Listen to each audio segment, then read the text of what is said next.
하나님 말씀 함께 받겠습니다. 오늘 우리에게 주시는 우리를 사랑하시는 우리 하나님의 말씀은 신약 성경 요한복음 6장입니다. 신약 성경 요한복음 6장 1절부터 15절까지 말씀입니다. 요한복음 6장 1절부터 15절입니다.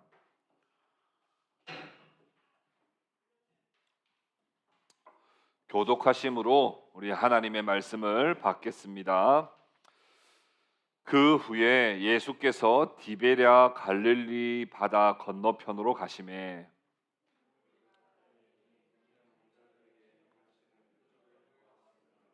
예수께서 산에 오르사 제자들과 함께 거기 앉으시니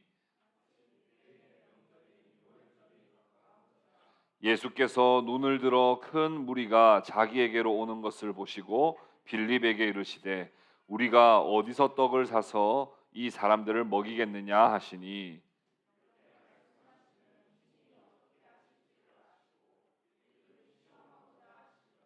빌립이 대답하되 각 사람으로 조금씩 받게 할지라도 200데나리온의 떡이 부족하리이다.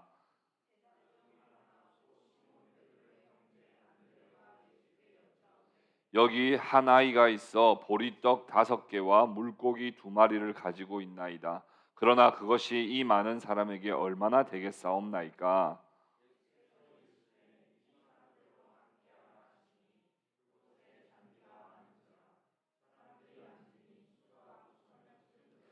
예수께서 떡을 가져 축사하신 후에 앉아 있는 자들에게 나눠 주시고 물고기도 그렇게 그들의 원대로 주시니라.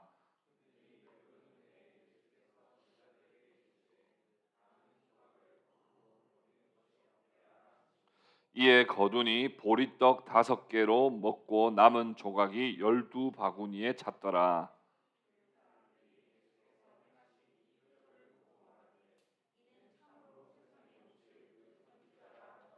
같이 읽읍시다. 그러므로 예수께서 그들이 와서 자기를 억지로 붙들어 임금으로 삼으려는 줄 아시고 다시 혼자 산으로 떠나 가시니라. 아멘.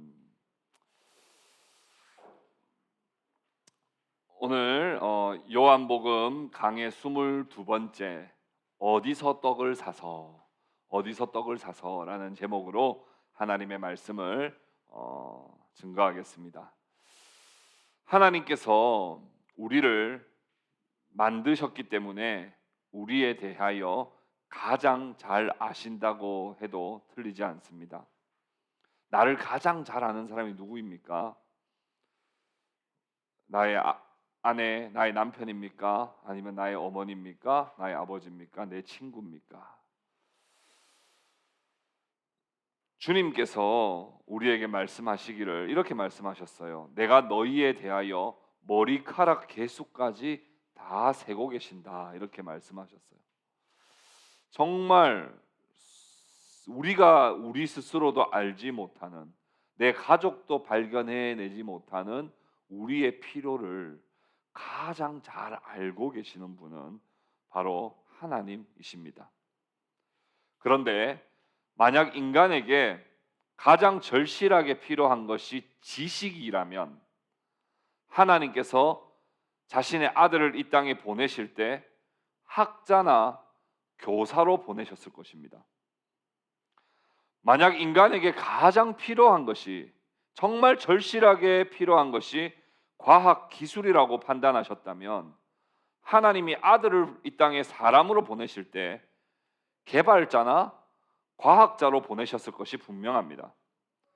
만약 인간에게 필수적인 것이 돈이라면 하나님은 아들을 보내실 때 재벌집 아들로 보내시거나 엄청난 자선 사업가로 아들을 보내셨을 것입니다. 만약 우리가 정말 필요로 하는 것이 육체의 건강이라면 틀림없이 아들을 의료인이나 아니면 퍼스널 트레이너로 보내셨을 겁니다. 인간에게 가장 필요한 것이 만약 즐거움이라면 하나님은 아들을 개그맨으로 보내셔야지 옳지 않습니까? 아니면 유튜버로 보내셔서 우리를 즐겁게 해주셨을 것입니다. 그러나 하나님은 아들을 십자가로 보내셨습니다. 하나님이 아들을 왜 십자가로 보내셨을까요? 교사도, 학자도, 과학자도, 요리사도, 의료인도, 개그맨도, 유튜버도 아니라 왜 십자가로 아들을 파송하셨겠습니까? 예수님은 왜 이 땅에서 도살장으로 끌려가는 양같이, 털 깎는 자 앞에서 잠잠한 양같이 십자가의 고난을 당하셨겠습니까? 바로 하나님의 아들 예수께서 우리 죄인들을 위해서 죽어주시는 대속자로 이 땅에 보내셔서 우리의 죄의 문제를 해결하는 것이 가장 중요하고 가장 시급하고 가장 필요하기 때문 아니겠습니까? 죄와 사망의 법에서부터 해방시키고 우리를 참된 안식과 평안과 행복을 하나님 안에서 누리도록 하는 것이 우리에게 가장 필요하고 가장 절실하고 가장 중요하기 때문에 하나님은 십자가로 보내셨다는 거예요. 우리의 절실한 필요를 누구보다도 잘 아시는 하나님께서 때가 참에 그의 아들을 보내셨습니다. 주님께서는 십자가를 지시기 위해서 오셨습니다. 그러나 주님이 십자가를 곧장 지신 것은 아닙니다. 우리가 요한복음을 계속 살펴보고 있는 바와 같이 예수님의 어린 시절부터 30살까지의 시기가 있었고 또 3년 6개월의 공생의 기간이 있습니다. 특별히 이 3년 6개월의 공생의 기간이 십자가를 지시는 시간은 아니지만 3년 6개월의 모든 삶과 행동이 십자가와 관련 없는 행동과 그런 가르침은 전혀 없다는 사실을 우리는 기억할 때 예수님의 이 가르침과 예수님이 행하신 이 사건은 반드시 우리는 십자가와 연결시킬 줄 알아야 합니다. 특별히 오늘 우리는 너무 익숙한 말씀이에요. 오병이어. 정말 우리 어릴 때부터 잘 알고 있는 이 말씀이지만 이 말씀은 요한복음이 말씀하기를 표적이다 이렇게 이야기합니다. 여러분 요한복음에는 몇 가지 표적이 있다고 말씀드렸어요? 유광상 집사님 몇 가지 표적? 10가지라고요? 우리 장준희 집사님께 기회를 드리겠습니다. 3가지. 와, 오늘 벌써 4번째 표적을 보고 있는데 3가지. 자, 우리 마지막 희망 우리 박명환 집사님. 아, 그래요. 다들 우리 생각을 유연하게 하기 위해서 아마 우리 집사님들이 아마 이렇게 말씀. 우리 민준이까지 우리의 생각을 유연하게 지금 성경의 만만한 숫자 뭐죠? 이렇게 말해야지. 7가지의 표적 기억하세요. 오늘 이제 틀렸으니까 이제 기억날 겁니다. 아주 유익한 시간입니다. 7가지의 표적과 7가지의 I am 에고 에이미 나는 선한 목자다. 나는 길이요 진리요 생명이다라고. 그 요한복음의 가장 중요한 구조 2가지예요. 7가지 표적, 7가지 I am. 이걸 여러분 요한복음을 통해서 잘 기억할 수 있기를 바랍니다. 그렇다면 오늘 이 표적은 4번째 표적입니다. 여러분 표적을 볼 때는 어떻게 봐야 된다 그랬어요? 그 사건 그 자체를 바라보면 안 되고 그 사건이 가리키는 것이 무엇인지를 바라봐야 된다 했습니다. 기억하시죠? 오병이어의 사건 그 자체를 바라보면 여러분 오늘 말씀을 잘못 본 겁니다. 이 사건이 가리키는 게 뭘까? 도대체 이걸 통해서 뭘 말씀하시고 싶은 것일까? 라고 하는 것을 여러분들이 함께 찾아내야 하는 겁니다. 오늘 첫 번째 좀 생각해 보려고 하는 것은 교회에 오는 진짜 이유입니다. 교회에 오는 진짜 이유. 동상이몽이라는 말이 있습니다. 동상이몽 무슨 뜻이죠? 동상 같은 자리에 있는데 이몽 다른 꿈을 꾼다는 거예요. 같은 자리에서 함께 잠을 자는데 다른 꿈을 꿀 때 그걸 동상이몽이라고 말합니다. 우리도 어쩌면 같은 자리에서 지금 예배를 드리고 있지만 우리는 얼마든지 다른 생각을 지금 하고 있을 수 있고 다른 목적으로 지금 와서 앉아 있을 수 있습니다. 예수님 당시에 예수님을 따라다녔던 제자들도 변화받기 전에는 예수님을 따르는 목적이 다 제각각이었습니다. 어떤 제자는 독립을 위해서 독립투사쯤으로 예수님을 생각해서 따라다녔던 제자도 있었고, 어떤 제자는 그냥 저분 앞에 가면 밥 먹는 걱정 안 해도 되겠다 생각하고 따라갔던 제자도 있었고, 어떤 제자는 내가 저분이 왕이 되면 내가 우편에 좌편에 제대로 한번 출세 한번 해봐야 되겠다 이런 생각으로 따라다니던 제자들도 있었던 것은 분명합니다. 예수님이 제자들을 데리고 다녔지만 사실 그들은 동상이몽이었어요.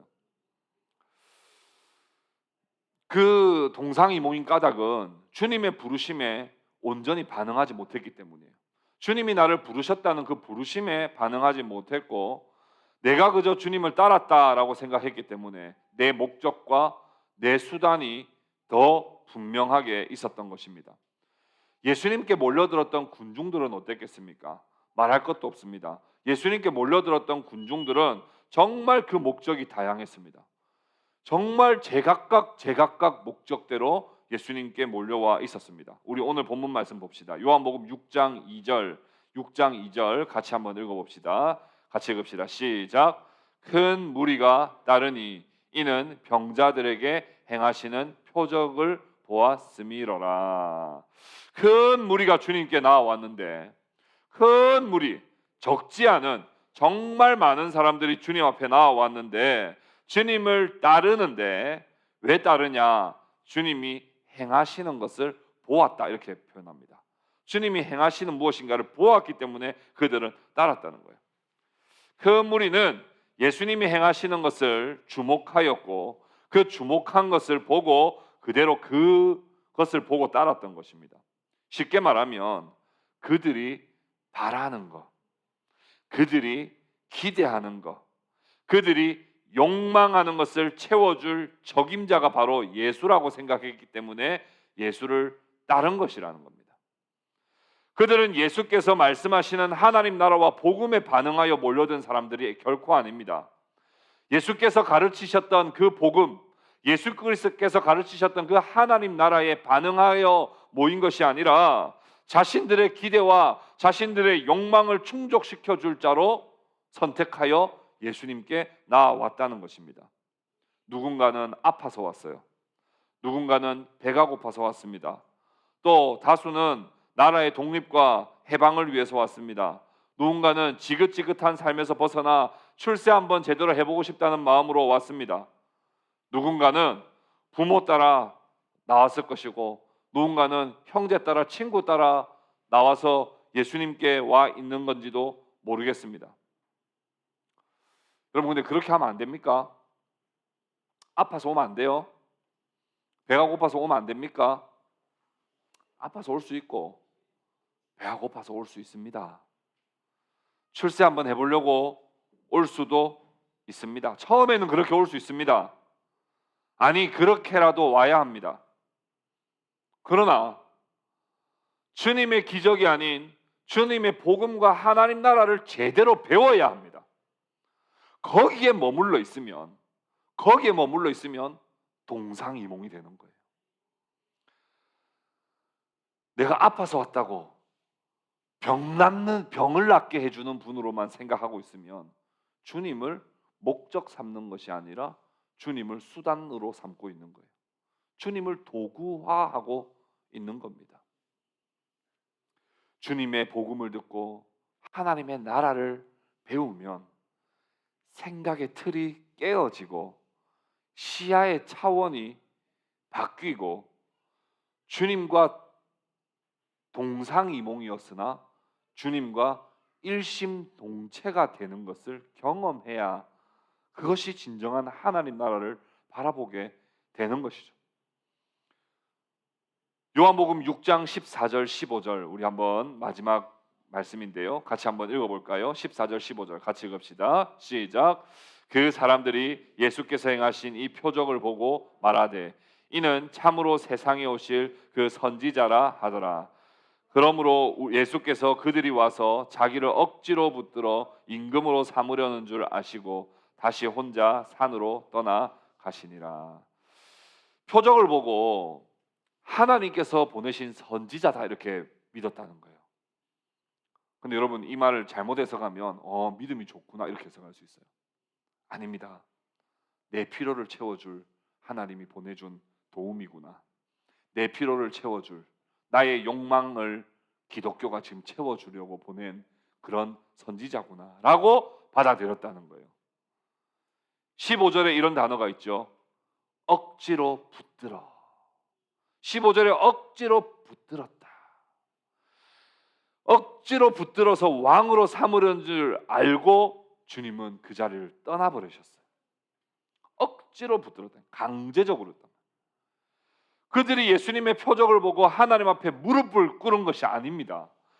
여러분, 하나님의 표적을 봤으면 하나님 앞에 만왕의 왕이시여 만유의 주제신 하나님 앞에 나의 모든 것을 내려놓고 무릎을 꿇고 경배를 해야 할 존재가 그 표적을 보고 이제는 어떻게 하고 있어요? 강제로 붙들고 있는 거예요. 강제로 붙들고 있는 거예요. 무슨 뜻이에요? 주님을 도구로, 수단으로 생각하고 있다는 거예요. 어디 가냐고? 빨리 와서 지금 왕 해야지. 그래서 우리 잘 먹고 잘 사게 해줘야지. 내 욕망을 채워줘야지. 어디 가냐고? 빨리빨리. 강제로 붙들었다는 거예요.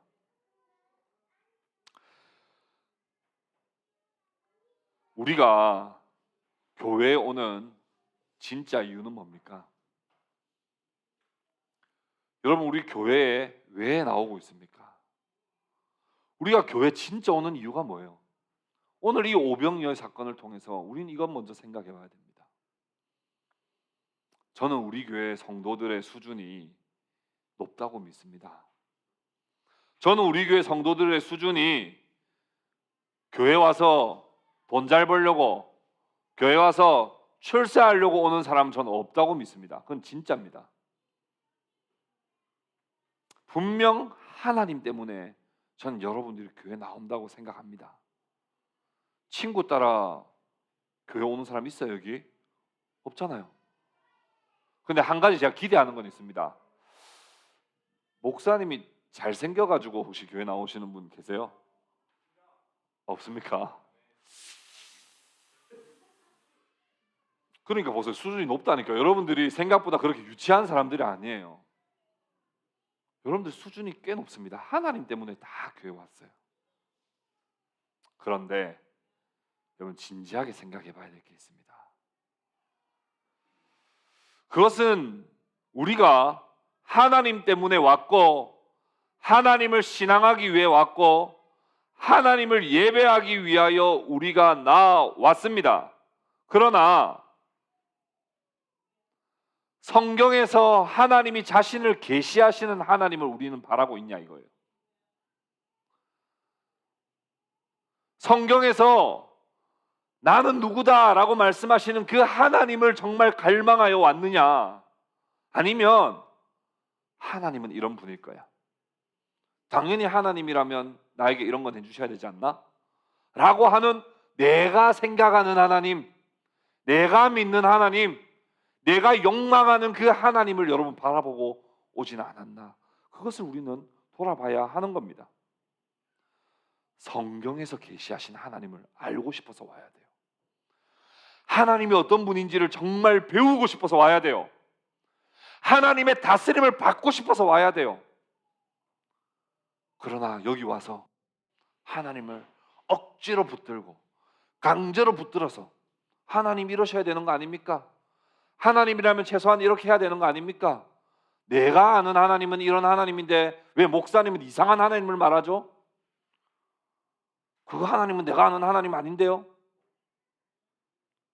내가 아는 하나님이 강해서 성경이 계시하시는 하나님을 전혀 알고 싶은 마음이 없는 거예요. 내가 욕망하는 하나님을 지금 오늘 찾고 있는 것은 아닌지 우리가 생각해 봐야 돼요. 우리 목사님의 말씀을 언제 은혜 받아요? 내가 생각하고 있는 하나님을 목사님이 설교해 줄 때 은혜 받죠. 그때는 아멘, 아멘 합니다. 근데 내 생각과 다르면 뭐지? 저 하나님 내가 아는 하나님이 아닌데, 내가 아는 하나님 이런 하나님인데 왜 저렇게 성경 잘못 해석한 거 아니야? 성경이 그럴 리가 없는데? 그러면서 하나님을 강제로 붙드는 거예요. 주님을 강제로 붙드는 거예요. 왜요? 내 욕망과 내 인식 안에 주님을 계속 가두려고 하는 거예요. 내 인식과 내 생각의 틀을 벗어난 만물을 창조하시고 영원한 계획을 가지고 계시는 우리 하나님을 내가 오늘 알고자 해도, 내 모든 지성과 감성을 동원해도 하나님을 정말 일부분밖에 알 수 없는 오늘 이 시간에 내가 아는 하나님을 그 틀 안에 갖추고 그 안에 들어오지 않는 하나님은 나는 받아들일 수 없다며 강제로 붙들려고 하는 우리의 모습은 없는지 우리가 한번 우리 자신을 돌아봐야 하는 겁니다. 하나님의 말씀을 듣는 우리의 태도를 한번 돌아보십시오. 내 삶에 실용적이고 나에게 당장 유익이 되는 말씀을 우리 듣고 싶어 하죠. 오늘 이 말씀이 전혀 내 삶에 적용시킬 말씀이 없다 그러면 그 말씀은 그냥 무시해버리기 일쑤입니다. 하나님의 말씀은 오늘 내 삶에 바로 적용시킬 수 있는 말씀도 있고 1년 뒤에 적용시킬 말씀도 있고 내가 예상치 못한 이번 주에 생길 나의 위기의 순간에 적용시킬 말씀일 수도 있습니다. 그러나 당장 별로 나에게 유익하지 않아, 별로 실용적이지 않아, 그러면 그 말씀 다 튕겨내버리는 거예요. 하나님의 말씀을 제대로 우리가 받기를 원하는 마음으로 오는 것이 아니라 내가 하나님을 그려놓고 그 틀 안에서 교집합이 되는 것만 받아들이는 거예요. 하나님이 나에게 무엇이라 오늘 말씀하시는지에 관심을 두지 않고 내가 생각하는 하나님 오늘도 맞는지 안 맞는지 한번 보겠어, 그런 마음으로 우리가 말씀을 듣고 있지는 않은지 한번 생각해 봐야 하는 겁니다. 그들은 억지로 오병이어를 기적을 행하신 주님을, 표적을 행하신 주님을 억지로 주님을 붙들어서 자기 왕으로 세우려고 했습니다. 전혀 주님의 목적과 달라요. 주님은 그들의 이스라엘 나라의 왕이 되고 싶은 생각이 전혀 없습니다. 전혀 없습니다. 동상이몽이죠. 주님은 그런 의도가 전혀 없는데 그들은 왕으로 세우려고 하는 거예요. 왕 앞에 무릎 꿇을 생각을 하지 않고 왕을 자기 앞에 무릎을 꿇려서 바지 사장으로 세우려고 하는 그런 욕망들이 인간 안에서 꿈틀꿈틀 되고 있더라는 거예요. 여러분, 교회에 오는 진짜 이유가 뭡니까? 내가 알고 있는 기독교를 확인하기를 위함입니까? 내가 알지 못하는 하나님을 더 알기를 원함입니까? 겸손한 마음으로 하나님 그분의 말씀을 듣고 겸손한 마음으로 내가 하나님을 좀 더 알기를 원합니다 하는 마음으로 정말 나아와 오늘 당장 이 말씀이 내게 적용할 수 없는 실용적인 말씀이 아니라 할지라도 내 영혼을 먹이고 내 영혼을 살리는 생명의 말씀인 줄을 기억하시고 그 말씀 앞에 진실하게 반응하여 나오시는 저와 여러분 될 수 있기를 주님의 이름으로 축복합니다. 두 번째 우리가 생각해 보려고 하는 것은 틀에 갇혀 있는 계산법입니다. 틀에 갇혀 있는 계산법. 예수님을 따르는 사람들은 큰 무리였고 오랜 시간이 지나 날이 저물기 시작했습니다. 그들은 주님의 말씀을 듣고 주님의 행하시는 그 표적을 보느라고 며칠 밤이 지났는지도 모르겠습니다. 어쩌면 제대로 밥을 거기에 식당이 있거나 휴게소가 있는 게 아니니까 아마 조금 긴 일정이 예상될 때는 항상 도시락을 사람들은 챙겨갔을 겁니다. 그렇지 않겠습니까? 우리처럼 편의점에서 삼각김밥 사 먹을 수 있는 그런 형편이 아니잖아요. 그런데 그 도시락마저도 다 떨어져 버린, 며칠이 지났는지는 모르겠습니다. 그리고 날이 저물었을 때입니다. 그때 예수님께서 제자 빌립에게 이렇게 질문하셨습니다. 우리 5절 말씀 같이 한번 읽어보도록 하겠습니다. 5절 같이 읽읍시다. 시작. 예수께서 눈을 들어 큰 무리가 자기애로 오는 것을 보시고 빌립에게 이르시되 우리가 어디서 떡을 사서 이 사람들을 먹이겠느냐 하시니. 왜 하필 제자가 12명이나 있는데 빌립한테 질문하셨을까요? 제일 바로 옆에 있어서 혹시 질문하신 걸까요? 저는 그렇지 않다고 생각합니다. 분명히 이 빌립에게 질문하고 빌립을 통해서 뭔가를 가르치고자 하는 목적이 있었다는 거예요. 6절 같이 읽어봅시다. 6절 시작. 이렇게 말씀하심은 친히 어떻게 하실지를 아시고 빌립을 시험하고자 하심이라. 그럼 도대체 예수님이 이 질문을 하시고 빌립이 어떤 말을 할지 주님은 아셨고, 도대체 빌립에게 무엇을 시험해 보려고 이 질문을 하셨을까? 그걸 말씀해 주시지는 않지만 빌립이 대답하는 것을 보면 우리는 주님이 뭘 의도하고 계시는지를 우리는 알 수 있을 겁니다. 어떻게 빌립이 대답을 했습니까? 우리 7절 말씀 같이 읽어봅시다. 시작. 빌립이 대답하되 각 사람으로 조금씩 받게 할지라도 200데나리온의 떡이 부족하리이다. 어디서 양식을 구할 수 있겠냐? 어디서 양식을 살 수 있겠냐? 라고 주님이 물으셨습니다. 그때 이 빌립이 가장 먼저 생각했던 것은 무엇입니까? 바로 돈입니다. 돈. 바로 돈을 생각했어요. 돈. 빌립은 계산이 정말 빠른 사람이에요. 그리고 정말 현실적인 사람입니다. 정확하진 않겠지만 분명 오늘날 MBTI로 치면 ST일 겁니다. ST. 정말 현실적이고 정말 이성적이고 정말 계산이 빠른 사람이에요. 그래서 얼른 사람의 수 파악하고 얼른 한 사람당 먹을 때 밥값 계산하고, 그래서 딱 계산을 해봤더니 뭐라고 이야기했다는 거예요? 200데나리온은 필요합니다. 여기 200데나리온이면 얼마일까요? 한 데나리온이 하루 그 품삯이거든요. 그러니까 한 10만 원이라고 계산을 한다면, 약 한 10만 원이라고 계산한다면 한 2천만 원에서 3천만 원. 자, 지금 수련회를 하고 있는데 예상치 못하게 일정이 길어졌어요. 사람들이 집에 가야 되는데 사람들 집에 안 갑니다. 계속 말씀 듣겠고 계속 표적 보겠다고 계속 남아 있는 바람에 이제 급하게 지금 밥을 준비해야 되는데 얼마 필요하겠냐, 어떻게 되겠냐, 어디서 구할 수 있겠냐 그랬더니 갑자기 빌립이 딱 말하기를 딱 인원수 한 3천만 원 필요하겠는데요. 여러분 잘못했습니까? 잘했습니까? 뭐라고? 수학원은 빌립이라고? 수학왕 빌립. 잘못한 걸 잘한 거예요. 아니 너무 이렇게 두려워하지 마세요. 틀리면 기억이 잘 남잖아요. 말해보세요. 잘한 거예요, 잘못한 거예요? 잘했죠. 잘했죠. 아니 뭐 그렇게 잘못한 거예요? 아니 예수님이 묻지는 말든지. 예수님 물었잖아요. 어떻게 떡을 살 수 있겠냐 물었잖아요. 그러니까 빨빨빨빨 계산해가지고 계산 잘하잖아요. 계산 잘해요. 정확하게 계산 딱 나왔단 말이에요. 잘못한 거 아니에요. 뭘 그래 잘못했어요 빌립이. 근데 왜 예수님이 시험하려고 했냐고요? 왜 예수님이 이 말을 하실 줄 알았다 몰랐다? 알았다고 성경 말하고 있잖아요. 다 아셨다고 말하고 있잖아요. 뭐 잘못한 거예요? 별로 그렇게 잘못한 거 없는 것 같은데 뭐가 문제예요?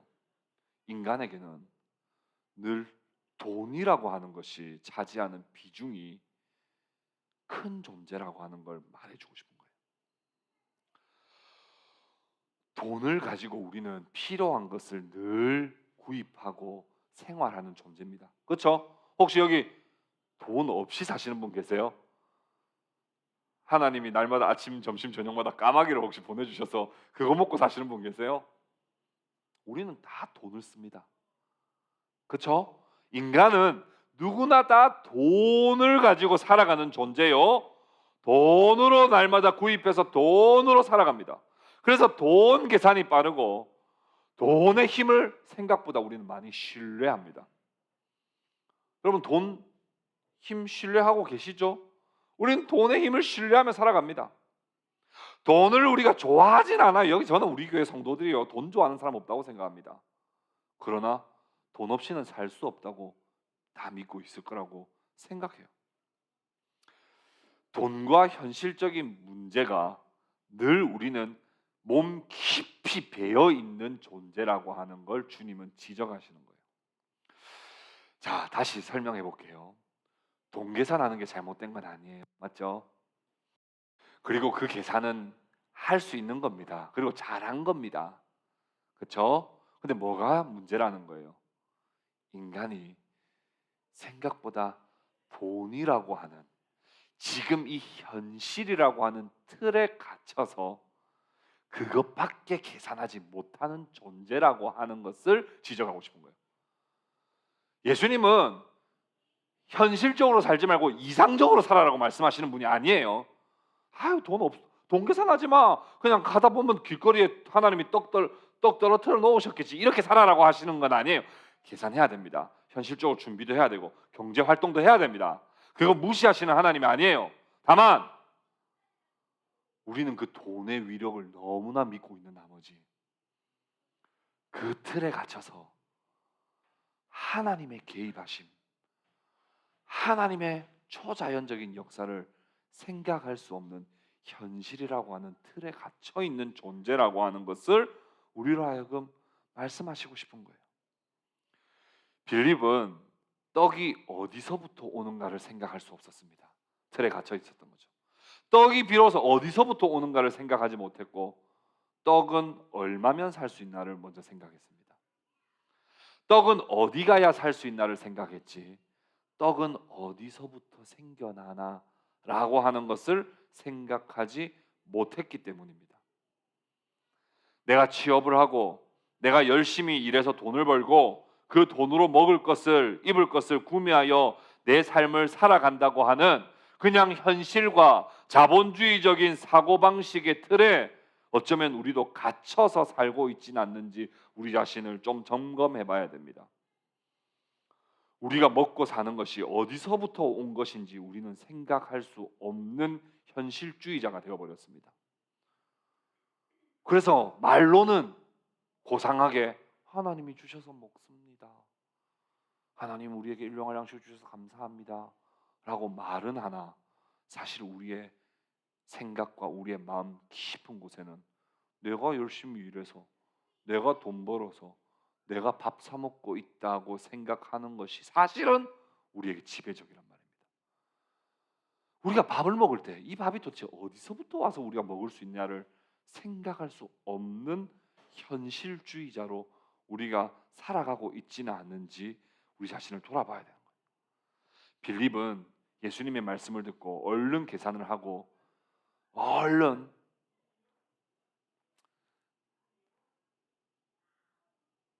200데나리온이 필요하다고 말할 때 또 한 명의 제자가, 재빨리 움직이는 제자가 한 명 있었습니다. 그 제자는 누구냐면 바로 안드레라는 한 제자였습니다. 이 안드레가 어떻게 했습니까? 9절 말씀 우리 같이 한번 읽어보도록 하겠습니다. 9절 같이 읽읍시다. 시작. 여기 한 아이가 있어 보리떡 5개와 물고기 2마리를 가지고 있나이다. 그러나 그것이 이 많은 사람에게 얼마나 되겠사옵나이까. 빌립은 돈 계산을 하고 있을 때 또 초현실주의자 안드레가 바로 움직였습니다. 뭘 움직였어요? 빌립이 계산하고 있을 때 군중 속에 들어가가지고 혹시 남은 음식 있는 사람 있어요? 남은 음식 혹시 남았어요? 좀 남은 거 있어요? 바로 움직였어요. 예수님 이건 부탁도 안 했습니다. 근데 빌립에게 말하는 걸 딱 보고는 바로 재빨리 눈치껏 빨리 움직였던 거예요. 남은 음식 한 2만 명한테 찾아갔는데 하나 건져왔어요. 누구 거예요? 한 아이가 가지고 있었던 1인용 도시락 세트 하나 딱 가지고 있었어요. 그게 바로 오병이어였습니다.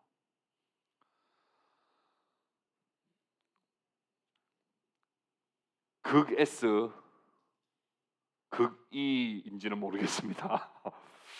얼른 뛰어나와가지고 빨리 현실 분석부터 빨리 한 거예요. 찾아온 거예요. 그러나 그가 와서 한 말은 무엇이었습니까? 이 많은 사람들이 이거 가지고는 안 될 것 같은데요 라고 말한 거죠. 빌립이 2천만 원 정도는 있어야 밥 한 끼 먹게 수련회 좀 더 연장해서 할 수 있겠습니다 라고 했을 때 사람들은 엄청나게 실망했을 거예요. 그런데 안드레가 와가지고 1인용 도시락 딱 들고 왔을 때 사람들은 더 절망했을 겁니다. 이건 사람을 2번 죽이는 거다. 이건 뭐냐? 안드레가 스스로 말하기를 도시락 하나 가지고 절대로 이 사람들을 먹일 수 없다고 말했습니다. 자신의 데이터와 현실의 틀에 갇혀 있음을 보여줍니다. 여러분, 현실적이지 않아야 하는 게 아닙니다. 오해하시면 안 돼요. 현실을 우리는 살아가고 있기 때문에 현실도 정확하게 반영할 수 있고 현실을 정확하게 이해하고 분석할 수 있어야 됩니다. 그러나 안드레 또한 이 사람들을 먹이시는 분이 누구신지를 생각할 수 있는 그런 초월적 신앙을 가지지 못했던 거예요. 여러분, 지금 빈들 광야에서 지금 이런 일들이 이루어졌습니다. 이 비슷한 사건이 하나 있었지 않습니까? 출애굽 이후에 가데스 바네아에서 가나안 땅에 정탐꾼을 12명을 보냈습니다. 근데 12명이 정탐꾼은 정탐을 잘하고 왔습니까? 못하고 왔습니까? 잘하고 왔습니다. 좀 요즘으로 칠 것 같으면 사진도 다 찍었어요. 하고 동영상 다 찍고 다 분석하고 왔어요. 그리고 결과는 뭐였어요? 안 된다는 거예요. 우리 못 갑니다. 쟤들요, 키 작은 애 봤는데 키 작은 애가 2m 70이던데요. 이미 손이요 이만해요. 걔 손 한 대 맞으면 죽습니다. 안 된다는 거예요. 분석 잘했어요, 못했어요? 정확하게 하고 왔습니다. 근데 뭐가 부족해요? 하나님이 저 땅을 주시겠다고 했던 그 약속입니다. 저 땅을 진짜 주시는 분이 누구신지를 생각 못하는 거죠. 저 땅을 얻게 하시는 분이 누구신지를 생각할 틈이 없는 거예요. 현실에 갇혀 있는 거예요. 그러나 여호수아와 갈렙은 달랐죠. 저들은 정말 장대합니다. 저들의 성은 정말 견고합니다. 그러나 하나님이 저 땅을 우리에게 주시면 저들은 우리 밥입니다. 우리 가서 먹으면 됩니다. 그냥. N입니까? 이 사람은 N입니까? N이라서 이런 생각을 할 수 있는 게 아니라 믿음의 눈으로 바라봤기 때문에, 믿음의 눈으로 바라봤기 때문인 거예요. 이상주의자라서 그게 된 게 아니에요. 사랑하는 성도 여러분, 여러분 하나님의 살아계심을 믿으십니까? 하나님이 여러분들을 먹이시고 입히시는 것을 여러분 날마다 인정하시고 고백하십니까? 하나님이 여러분들 삶에 관여하신다는 사실을 여러분 정말 믿으십니까? 아프면 어떻게 하면 돼요? 아프면 어떻게 하면 돼요? 병원 가야죠. 아프면 약 먹어야죠. 그런데 우리는 거기서 끝난다고요. 기도도 하죠. 액세서리 아닙니까? 기도는 솔직하게 액세서리 아닙니까? 제가 말하는 걸 병원도 가지 말고 약도 먹지 말라는 말로 혹시 지금 듣고 계신다면 그건 정말 잘못 듣고 계시는 거예요. 현실 파악을 하면 안 되는 게 아니고 현실적이면 안 되는 게 아니라 정말 우리의 건강을 책임지시는 분이 누구신지를 우리는 그 틀을 빨리 깨고 하나님을 바라볼 수 있어야 된다는 거예요. 배고프면 밥 먹어야죠. 돈 없으면 일해야죠. 그걸 몰라서 말하는 게 아니에요. 그러나 궁극적으로 우리를 살리시고 입히시고 먹이시는 분이 누구신지를 우리는 늘 기억하고 그 하나님을 바라봐야 된다는 거예요. 예수님을 내가 믿는다고만 말하는 것이 아니라 내 생각의 범위를 넓히고 내 현실에 그 갇힌 그 틀을 깨고 정말 예수 그리스도를 바라보고 예수 그리스도를 소망하는 그런 삶이 될 때 우리는 진정한 하나님의 백성, 하나님의 교회가 될 수 있다는 사실을 기억하시고 우리의 생각을 좀 초월적으로 생각을 좀 더 근원적으로 우리를 주관하시는 분이 누구신지를 바라볼 수 있는 믿음의 눈이 여러분 가운데 있기를 주님의 이름으로 축복합니다. 마지막으로 십자가의 능력을 보여주는 오병이어입니다. 오병이어 설교는요 6장 전체에 걸쳐서 이루어지기 때문에 오늘 제가 결론을 다 내리지는 않겠습니다. 그러나 오늘 말씀에서 우리가 보여주는 이 오병이의 사건이 도대체 뭐냐 하는 걸 우리 잠깐 이제 마지막으로 한번 살펴보고 마무리를 하겠습니다. 1절 말씀 한번 보십시오. 1절 보시면 이렇게 돼 있어요. 그 후에 이렇게 돼 있어요. 여러분 그 후에라고 하는 말은 무시하면 안 되는 말입니다. 그 후에 이렇게 돼 있어요. 그 후에라고 하는 말은 무슨 말이에요? 5장과 6장이 어떻게 된다는 말이에요? 연결된다는 말이에요. 여러분 이해하실 수 있으시죠? 5장이 끝나고 6장 첫 번째 나오는 이 단어가 그 후에라고 하는 건 5장과 6장이 연결되는. 그런데 여러분 5장과 6장은요 시기상으로도 꽤 몇 달이 지난 뒤의 이야기입니다. 그런데 연결된다는 거예요. 장소도요. 여러분 5장 38년 된 병자는 어디서 고쳤어요? 베데스다는 어디에 있어요? 어디에 있습니까? 예루살렘에 있잖아요. 근데 지금은 오늘 1절에 보니까 뭐라고 돼 있어요? 디베랴, 갈릴리. 지역도 다르고 시기도 달라요. 그러나 뭐는 같다는 거예요. 말씀하고자 하는 건 같다는 거예요. 그래서 그 후에라고 요한이 의도적으로 연결을 시키고 있는 겁니다. 뭘 연결시키고 싶으신 거예요? 38년 된 병자를 안식일 날 고치신 예수님. 그 예수님은 왜 안식일 날 고치셨습니까? 왜 안식일 날 고치셨어요? 그의 그냥 단순히 건강을 회복시켜 주시기 위함은 아니었죠. 뭐였습니까? 죄를 사해 주시기 위해. 그리고 너가 다시는 죄를 범하지 말라 이렇게 말씀하셨죠. 이게 38년 된 병자의 표적의 핵심이라고요. 그러면 오병이어도 연결되는 거예요. 단순히 밤 배부르게 해주려고 지금 이 기적을 베푸신 거 아니라는 거예요. 뭐예요? 이들의 죄를 용서하시고 이들에게 참된 자유를 주시기 위한 오병이어라고 하는 것을 우리는 기억해야 됩니다. 두 번째 보세요. 4절 보십시오. 마침 유대인의 명절인 무엇이 가까웠다 이렇게 이야기해요? 유월절이 가까웠다. 이거 중요한 힌트입니다. 오병이어 사건은 유월절이 가까웠을 때 행하신 주님의 표적입니다.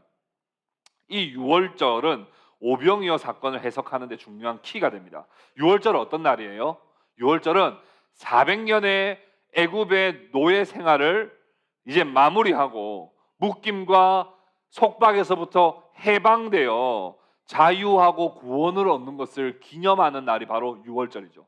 예수님의 오병이어 단순히 우리를 배를 불리는 그런 기적이 아니라 우리로 하여금 자유하게 하고 우리로 하여금 죄의 속박에서부터 풀어주어서 우리로 하여금 참된 구원을 경험하게 하는 날이 바로 이 유월절이고 이것이 바로 오병이어 사건과 연결된다 하는 겁니다. 여러분 10번째 재앙이 내릴 때 그 이스라엘 백성들은 양을 잡아가지고 양의 피를 어떻게 해요? 좌우 임방 문설주에다가 바릅니다. 그리고 집 안에서는 어떻게 해요? 양고기와 쓴나물을 먹으면서 그 유월절을 보내요. 그 죽이는 천사들이 다 지나갈 때까지 양고기를 먹었단 말이에요. 이게 유월절의 유래입니다. 이들은 하나님이 우리를 패스 오버, 우리의 죄에서부터 우리를 지나가게, 우리의 죄와 사망에서부터 지나가게 하시고 우리는 그 양고기, 양의 고기, 어린 양이 되시는 예수 그리스도를 우리는 먹음으로써 우리는 구원받는다고 하는 것을 이 오병이어를 통해서 예수님은 말씀해주고 싶으신 거예요. 예수님께서 이렇게 말씀하셨습니다. 우리 48절로 가봅시다. 48절에서 이 오병이어 떡 나눠주시는 사건이 도대체 이 떡이 무슨 떡이냐 이렇게 말씀을 하시는 48절 말씀하시는 48절 뭐라고 되어 있습니까? 내가 곧 생명의 떡이니라. 너희들의 그냥 배부르기 위해서 나눠주는 이런 기적이 아니고 이건 나의 살을 너희들에게 줌으로써 너희들이 이 생명을 얻고 너희들이 영생을 얻도록 하기 위해서 내가 왔다라고 하는 것을 보여주는 가장 중요한 사건이 바로 이 오병이어 사건이라 하는 겁니다. 그렇게 주님은 축사하시고 떡을 떼어서 나누어 주셨던 것처럼 예수님은 십자가에서 잡히시던 날 밤에 제자들에게 모아놓고 떡을 나누어 주시면서 이렇게 말씀하셨습니다. 이것은 너희를 위한 내 몸이니 이것을 기념하여 나를 기억하라고 그렇게 말씀하셨습니다. 주님은 이건 너희들을 생명을 살리는 내 피라고 말씀하시면서 포도주를 나누어 주셨습니다.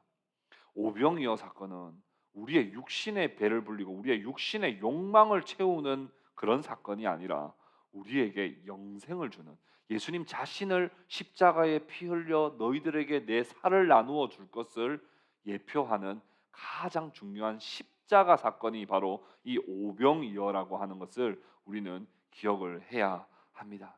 근데 여러분, 저 오늘 우리 성찬식도 있으니까 이런 그림을 한번 그려봤으면 좋겠어요. 예수님이 비록 오병이어를 가지고 떡을 나눠 주시지만 이 떡의 의미는 뭐라고요? 생명의 떡이에요. 나를 나눠 주는 거라 그랬어요. 그렇죠? 근데 이걸 나눠 줘요. 근데 예수님이 막 나눠 주시면 제자들이 그걸 받았겠죠? 제자들이 받아 가지고 또 어떻게 했겠어요? 사람들에게 탁 나눠 줬겠죠. 몰라 어떻게 나눠 줬는지 모르겠어요. 뭐 갑자기 막 불어난 건지 아니면 뗐는데 또 생겼든지 뭐 어떻게 됐는지 모르겠어요. 한 개 주니까 두 개로 나눠 줬는지 그거는 정확하게 알 수는 없어요. 다만 계속 나눠 준. 근데 12광주리가 남았다 그랬죠. 이건 뭘 의미하는 거예요? 12제자? 12교회? 일단 첫 번째는 12광주리 남았다는 건 모자랐다 안 모자랐다? 안 모자랐다. 주님이 나눠 주실 수 있는 그 생명은요, 모자람이 없습니다. 주님이 내가 20만 명까지만 구원할 수 있다. 내 능력치는. 이게 아니라는 거예요. 주님은 12광주리를 남겨버렸어요. 오병 도시락 하나로 시작했지만 12광주를 다 다 배불리 원대로 주었다 이렇게 성경 기록하고 있어요. 원대로 주고도 남았다. 그리고 이 12광주리는 아까 말했던 것처럼 12제자, 12지파 교회를 상징하기도 합니다. 그래서 앞으로 이 교회도 주님의 떡을 나누는 일에 항상 같이 동참하고, 목사는 성도들에게 떡을 나누고, 성도들은 어떻게 해요? 또 그 받은 떡을 가지고 생명을 얻고 다른 이웃들에게 가서 또 그 은혜와 사랑을 나누는 그런 전도자 삶을 살도록 우리 하나님은 이 오병이어의 사건을 베푸셨다 하는 것입니다. 오병이어는 사람들이 배가 부르도록 혹은 적은 양이 많아 많은 양이 되도록 하는 어떤 신적인 능력을 보여주는 사건이 결코 아닙니다. 오병이어는 십자가의 능력이 얼마나 큰지, 십자가의 능력이 어떻게 우리 한 사람 한 사람을 살리는지를 보여주는 선명한 그림이 바로 이 오병이어입니다. 하나님께서 우리에게 가장 필요하고 절실한 죄의 문제를 해결해 주시기 위해서 그의 아들을 십자가로 보내셔서 피를 흘리고 살을 찢겨 주심으로 우리를 죄에서부터 해방시켜 주셨습니다. 그것이 바로 오병이어입니다. 이 오병이어의 말씀을 여러분들 깊이 묵상하시고 그 말씀이 오늘도 우리 가운데 살아서 역사하여 우리의 삶 속에 말씀에 순종하는 삶으로 이어지는 저와 여러분들 다 될 수 있기를 주님의 이름으로 축복합니다. 기도하겠습니다.